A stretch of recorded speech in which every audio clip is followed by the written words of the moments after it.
Hi, I'm Manuel, and my wife Amanda and I gave up everything in Canada and moved to Brazil.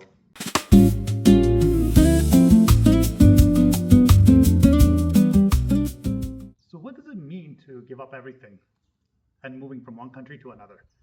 And I really want to talk about that. When I talk about giving everything up in Toronto, I'm saying not like forfeiting or quitting on Toronto. I'm saying changing everything that we've had in Toronto and moving over to Brazil. Meaning, we're focusing now on Amanda's health because the Canadian health system didn't work for us, at least in Ontario, because we are from Toronto, Ontario, in Canada, and we moved to Brazil primarily because of Amanda's health. Now, the other thing is our dream. What do we want? I'll get into that as this series progresses because I'm not going to just talk about it. I want to show you everything of what we are trying to build, what we're trying to make. Now, when we have this drastic change, it may seem simple. Okay, you have a whole life in Toronto, you have all the silverware, all the electronics, and everything. Just ship them over to Brazil. Okay, that's easy. And it is. The hard part, what we cannot ship friends and family. And yes, there are days where I am a bit homesick. I'm not going to lie. I miss my brother, and I miss my sister-in-law with my niece and nephew. I miss my aunt and uncle. I miss my cousins. I miss friends. But deep down, I have to remind myself, this is for the greater purpose. It's not like I've abandoned them, even though maybe some of them may feel like it. It sucks hearing that. But what keeps my drive going is the deeper purpose of moving here. And I'm glad that I did it. Don't get me wrong. It doesn't mean I'm not going to miss family and friends. It's tough because sometimes you just want to go and hang out with a buddy. Here, I don't really know anyone except for Amanda's friend. Amanda's family is spread out around Brazil. So there's one in Rio, one in a different state as well. So it's kind of difficult to just go and see friends and family here. But it is all about the purpose. When we came to Brazil, I was thinking, hey, I will just meet people.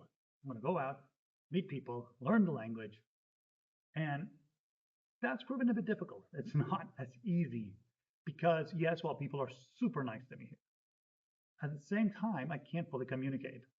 Kind of underestimated the whole scenario, which is totally fine. I take full accountability for that. And I'm trying to learn the language and I'm finding it a bit difficult because of my ADHD brain.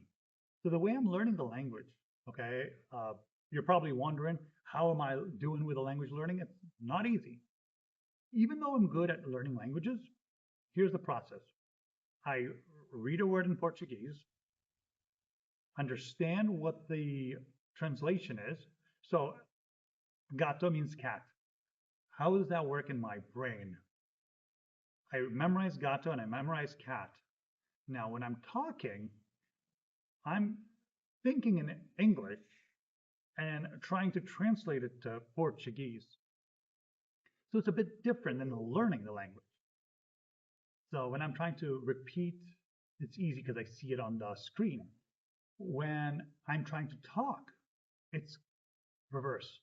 So my mind is on overdrive. It's completely stimulates like crazy. So that's what makes it difficult for me to actually start talking. Yeah, it's not easy for me to go out and just meet people, and especially in the rural area.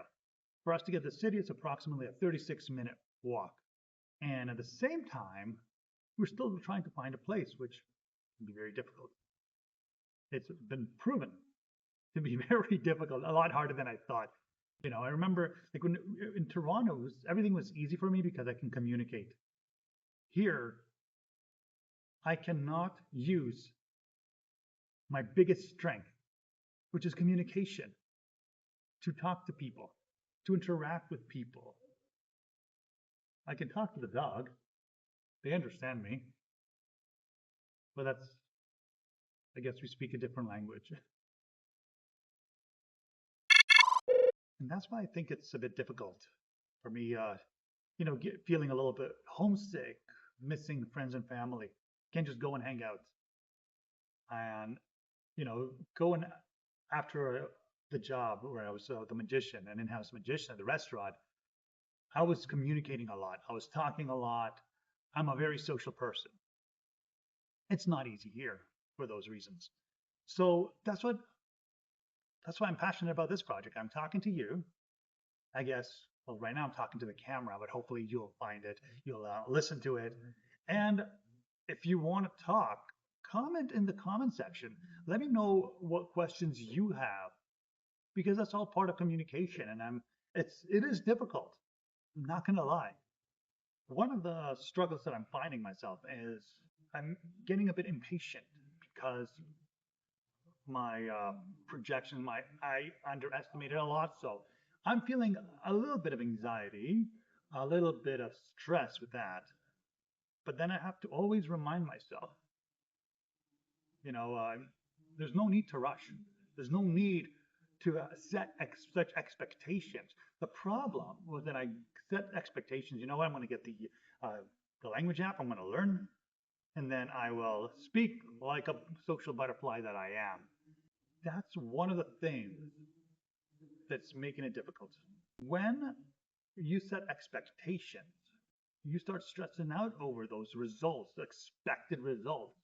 But no one's expecting it of you. And I know that not everyone expects me to speak fluent in Portuguese a month in Brazil. So that's something that is a constant, battle. It's like, yes, I'm feeling the stress. Oh, wait. Yeah. Why am I even expecting this of myself? It's because I want this so much. I want to make this work so much. But if I just relax and let the universe and the life work with me, for me, I know that I'm going to be fine. For me, it's like a puzzle to solve, and I love solving puzzles. Seeing, okay, I'm feeling this way. Why am I feeling this way? Because of this pattern. And then I change up the pattern and I feel better. So, yeah, not being around friends and family is not easy, but when you change the pattern, when you change your thoughts, it does get easier. After all, I am with the most important person in my life, and that's Amanda. So, what am I even complaining about, right? Anyhow, hopefully soon we're going to find our new place. We're going to move in, and hopefully I'll be able to update you guys more. Until next time, then, if you're not following me on Instagram, if you want to see daily updates, let me know. Give me a follow on Instagram. I'll leave a link in the description, and I will see you next time.